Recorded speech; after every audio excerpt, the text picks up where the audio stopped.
Nosferatu. As with many old prints, especially ones that are so old they have fallen into the public domain, there are multiple versions of this film. I'm using this one on the grounds that it was free. The film informs us that this takes place in 1838, setting this in the time before industrialization began to explode in Germany.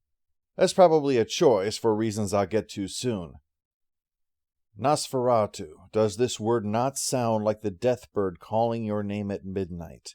Beware you never say it, for then the picture of life will fade to shadows.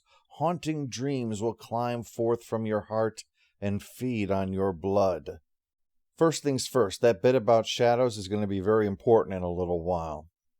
Second, you'll note that this isn't a card like is typically employed in silent films to indicate dialogue. Its presence on a page is to indicate that we are reading this in a book, a diary, or some other account of events.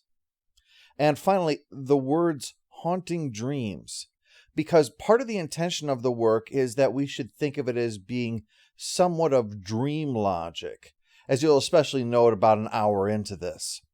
But yes, we're told through it that in the fictional town of Visborg is a man named Hutter and his wife Ellen, and there's a reference to a plague occurring there. Hutter gets dressed and then runs off to pick some flowers for the little lady.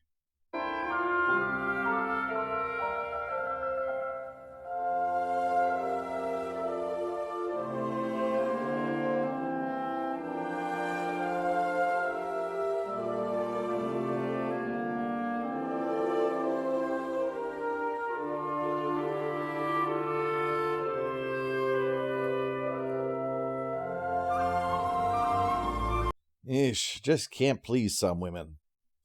But the subtext of the work is actually that Hutter has yet to lose his innocence, in all the meanings of the phrase, and so he has not yet consummated their marriage. Ellen is unhappy because when he approached, she thought he was coming to her to be her lover. Instead, he just hands her some flowers that he picked like a child would and then presumed that that was enough for her. But anyway, off to work. Morning to you too, old man.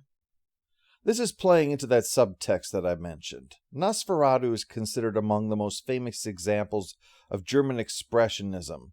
I mean, it's certainly not Dr. Caligari, obviously, but it's near the top of people's lists. Expressionism is, in some of its aspects, externalizing feelings, and it was thus quite common for a male character to be presented as emasculated, a consequence of paying so heavy a price during the war only to lose. Hutter denies his sexual being, choosing to live as an overgrown child. Hey, it's vampires, there's going to be some sex talk here. But seriously, remember about it being a haunting dream. There is a cipher-like quality to the characters and events that needs to be kept in mind. You have to look through this sort of lens of imagery rather than looking at this as objective reality. We catch up with Hutter at work with his boss, the estate agent, played by Quark from Deep Space Nine. Yep, that is Ferengi accounting all right. They are light years ahead of us in that, aren't they? So Canuck, that's his name. In German, you're supposed to pronounce the K sound, apparently. Canuck calls in Hutter to explain that Count Orlok of Transylvania wants to purchase a house in town, and to make a little extra cash, Hutter's going to go personally to meet with the Count.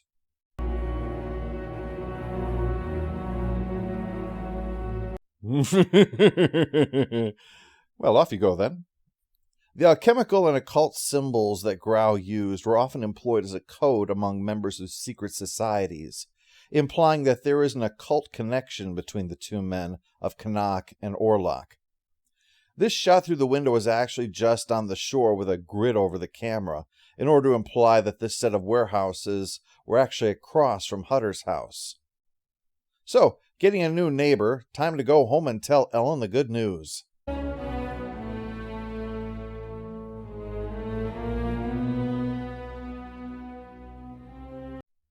That should set her mind at ease. While he's gone, Ellen is going to be staying with his friends, Harding and his sister. Harding owns ships, so he's got a spiffy place. So, with that all sorted out, Hutter rides off, hooking up with a carriage that drops him eventually at an inn in Transylvania. But the jovial mood is interrupted when the excited German announces he's on his way to Count Orlok's castle. Well, they set him straight.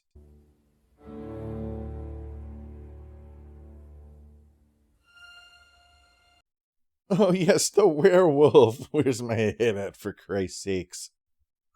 The werewolf is obviously a striped hyena, not an actual wolf, but that seems likely to be intentional on the filmmaker's part. There's an implication that the werewolf is Orlok, and a hyena has far more bat-like features than a wolf does. So with Hutter staying over, he reads the book left there, Of Vampires, Terrible Phantoms, and the Seven Deadly Sins, the Gideon Bible of Transylvania. The book provides the exposition for the audience, that the vampire feeds on human blood and lives in the places of the dead, like tombs and coffins that have cursed dirt from the fields of the Black Death. Sleep tight, weary traveler. The next day he's off, but they will only go so far before the coachmen demand that he go the rest of his way on his own. They're extras, after all. They're screwed if they get anywhere near a vampire.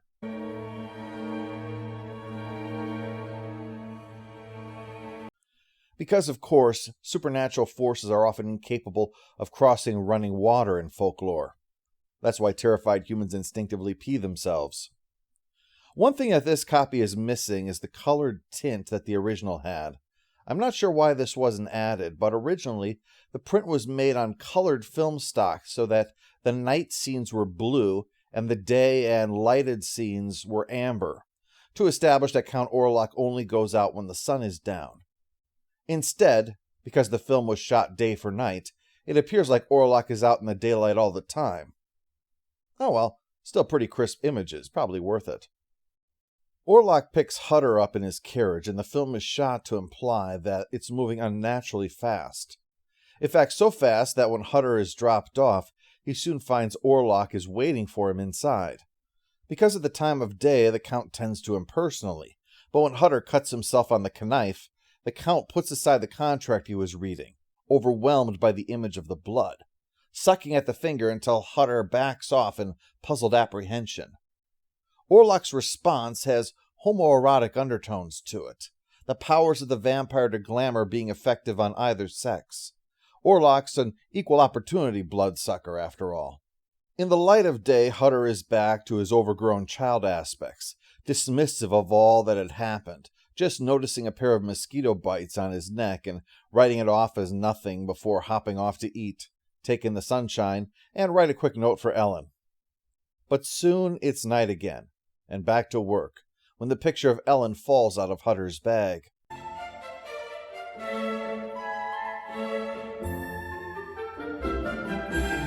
She's 1/4 giraffe on her mother's side. But that night, reading about the Nosferatu in that little book that somehow wound up in his bag, Hutter is prompted to peek through the door and spots the Count in all of his creepiness. Sure enough, the vamp psychically opens the door and slowly stalks in. But back home, Ellen can sense something is wrong. Soon Harding is drawn in by her activity and spots her walking on the railing of the balcony before she collapses. Back in Transylvania, Orlok hovers over Hutter. Now note that this is represented by Orlok's shadow, but Orlok himself is not seen. This is an essential thing to note for how this idea would impact vampire lore. Grau believed that shadows were manifestations of power. In fact, one of his next films, which starred the actors who played both Canuck and Hutter, was Shadows, a Nocturnal Hallucination, where the Shadowmaker creates visions to warn the Count by bringing up images of the subconscious and what they could lead to. Orlok is frequently represented by his own shadow, because he is in some ways literally a creature of shadows. Now, why is that important? Keep in mind that up until now in vampire lore, vampires might be weakened during the day, but they could, if necessary, be outside. They were just creatures of the night. Nosferatu is the film that changed that.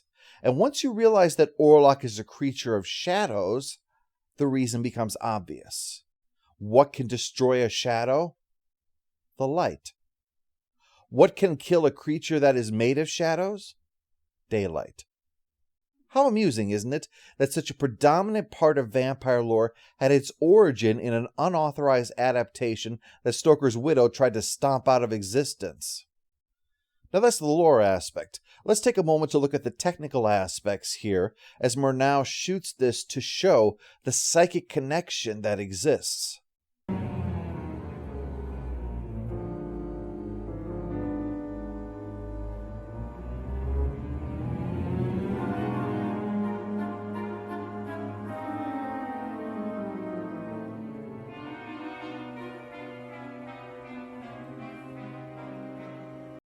This is a very clever combination of two facets of editing: cross-cutting and screen direction. Cross-cutting is something that is so ingrained you don't even think about it. The cut takes place between two scenes that are occurring in different settings, usually, though, to indicate that they are occurring at the same time, or, in other cases, to show that they are in some way connected to each other. Screen direction is an important rule of thumb for editing. It's that you want to show position and movement and the like in such a way that we can easily follow the spatial action between cuts, or otherwise to understand the connection between the two things. For example, a conversation between two people who aren't in the same frame will have one looking left and the other looking right, even if they might not be looking at each other in reality.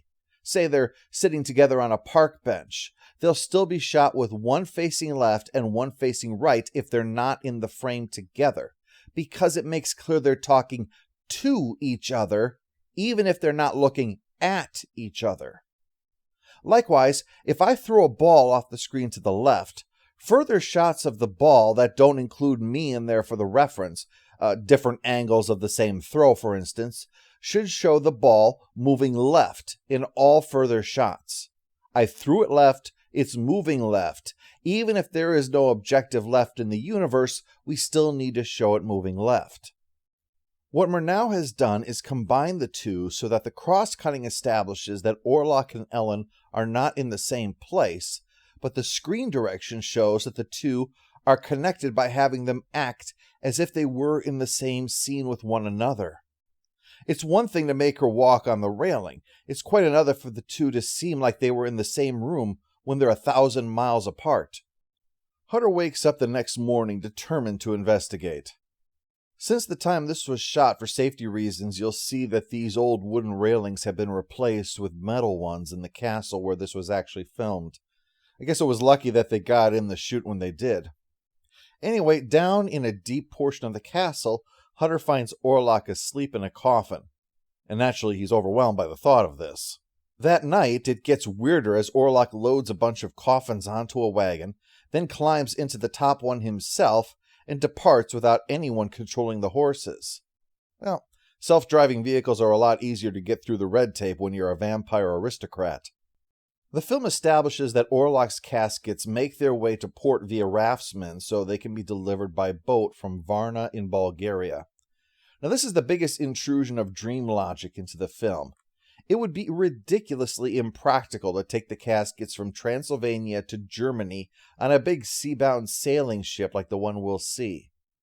Now, of course, the novel had this on account of the fact that Britain, and not many people know this, is an island. It had to arrive by boat. Dracula is not the old man from Up. Murnau gets away with this, however, because of the dream basis of the film.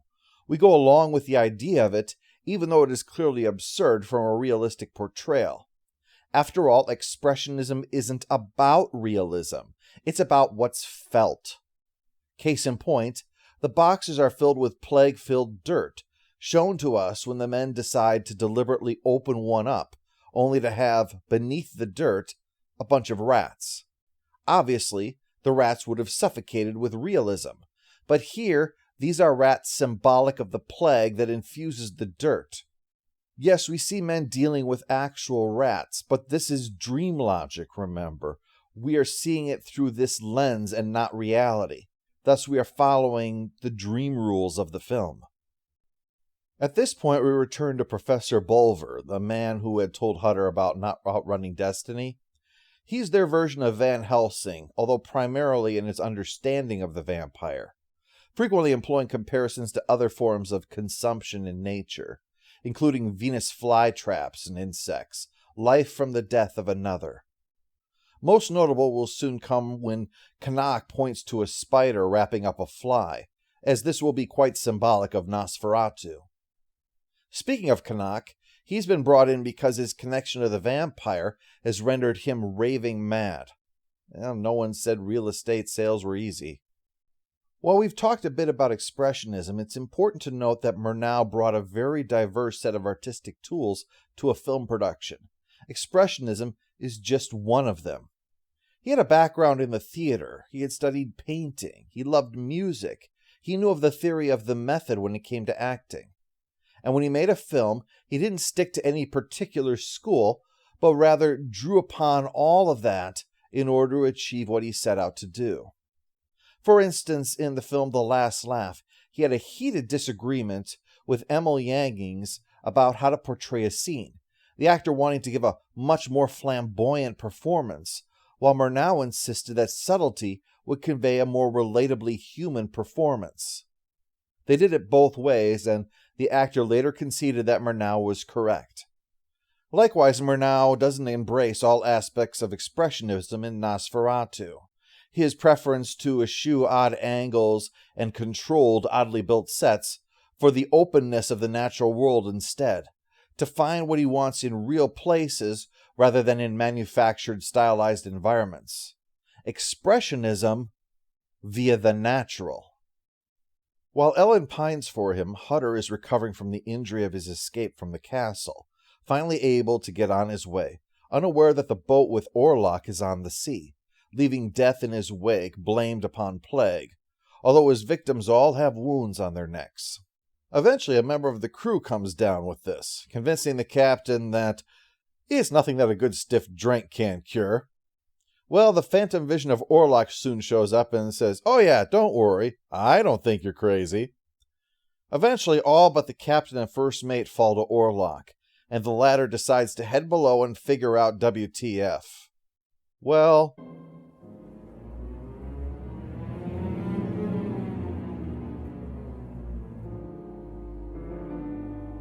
oh, you have broken the most sacred rule of vampirism. Never mess with their luggage. The first mate is so terrified, he throws himself overboard, and presumably to avoid dying to the same kind of madness that he presumes overtook him, the captain ties himself to the wheel. However, this leaves him tied up like a fly, helpless before the spider of Orlok. Now note the way that this scene is shot with the rigging there. It makes it look like Orlok is in the center of a web. With the captain and crew dead, Orlok now controls the ship with his dark power, so both he and Hutter are racing towards Visborg, where Ellen seems to sense their approach. Well, she is not the only one that's tuned into this channel. Canuck watches from the window, very excited. He's kind of like a character jointly conceived by J.R.R. Tolkien and Charles Dickens. The Pippin Took Papers, perhaps. Canuck jumps the guard and escapes, while Orlok emerges from the ship via his fantastical powers, carrying off one of his coffins filled with dirt. The rats are seen emerging from the hold, symbols of the plague that has arrived in the town. The presence of Orlok is also affecting Ellen, because even though she's overjoyed that Hutter is home, she's sapped of her strength and almost in a trance, because the Count is nearby. Useful ability. If my family could walk through doors without opening them, they'd stop accidentally letting the cats out. The ship Orlok took was one of Harding, so he's present when they find the crew gone and the captain dead, tied to the wheel still, so Orlok must not have cared if they found him, or he's really terrible at undoing knots. Harding finds the logbook, though, to try to get to the bottom of this. This is probably one of the most obvious artistic homages. The men around the captain's body was inspired by a famous painting by Rembrandt, although there are many other paintings that are clearly inspiration for this film. Harding reads from the log, mentioning the captain is bothered by this nonsense talk amongst the crew about some unknown passenger on board, but of far greater concern is the mention of rats and plague. The doctor immediately tells everyone to head home, and a proclamation is soon read by the first company of drumming Eric Idle impersonators, saying not to transport suspected plague victims anywhere. They've got to stop spreading this crap around. But still, soon doors are being marked for victims of the plague. Those who have passed away, not those that we're singling out to get it, I mean. Note that in keeping with the dream lens of the film, where everything is just slightly off, the pallbearers are all marching in perfect step with each other, regimental in their grisly duty. Well, Ellen disregards Hutter's instructions and starts looking through the book about vampires. Again, the shadow element, the malevolence reaching into our world. And then the message of how to end this. An innocent maiden keeps the vampire past the first crowing of the cock by sacrificing her blood to him. And that would be Ellen. Nosferatu is visible in the window of his new house, viewed from a distance through the framing, again like a waiting spider in a web. The number of deaths leads to a parade of caskets, until Ellen makes the choice to sacrifice herself in order to end this curse upon the poor town. But before that, the crowd is desperate for a scapegoat and chooses Canuck. Remember, he'd escaped confinement earlier. Now, if I may make an aside, in 1995, I got my first Magic the Gathering product, a starter deck of 4th edition. I still remember a few of the cards in the box that stood out to me at the time because of the art, and one of them was Angry Mob. There was just something about it that just really appealed to me. So as I was watching Canuck's escape here, I sat bolt upright in my chair when I saw this scene, which is clearly the inspiration for it. Very appropriate that a film that drew from several classic works of art would itself be the source for a work of art.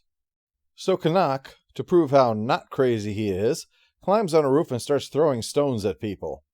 They retaliate, and then he realizes maybe I should have made a run for it, so he heads off into a field to hide.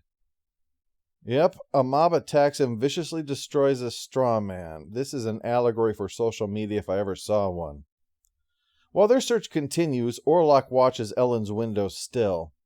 We might infer that her gesture earlier when Orlok was about to prey upon Hutter was to offer herself in his stead, and so he's here now, waiting for the opportunity.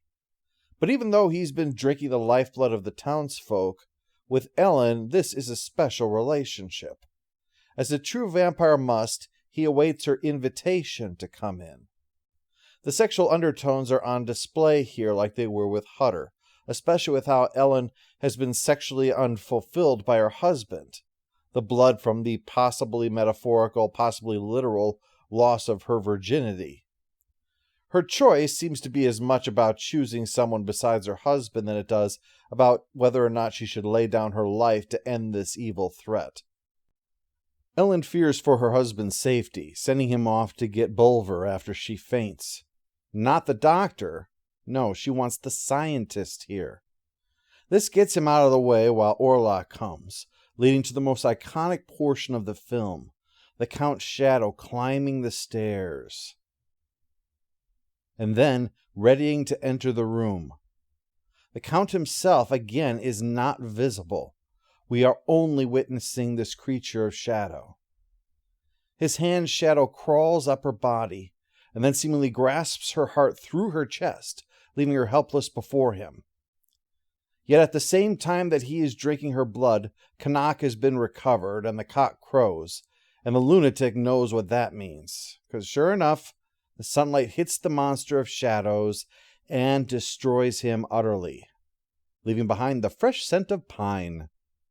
Ellen is not completely gone yet and lives long enough to call out for Hutter, but soon dies in his arms, Bulver there to only grimace at the price that has been paid for her victory. Well, nothing to do now but go back to the office and feed a mouse to a snake. This film's power can be summed up with the word mood. The atmosphere of the film is its greatest strength. It doesn't terrify us, it haunts us. It's not scream-inducing. It's hair-raising. Nosferatu stands out as Expressionism despite its willingness to buck typical Expressionist trends by utilizing the real world to convey the intrusion of an unnatural one. Even though this is not the image of the vampire cemented into the public consciousness, this iconic film would leave its stamp across horror fiction even 100 years later, and serve as a sign of just how brilliant of an artist was lost when Murnau's life was tragically cut short.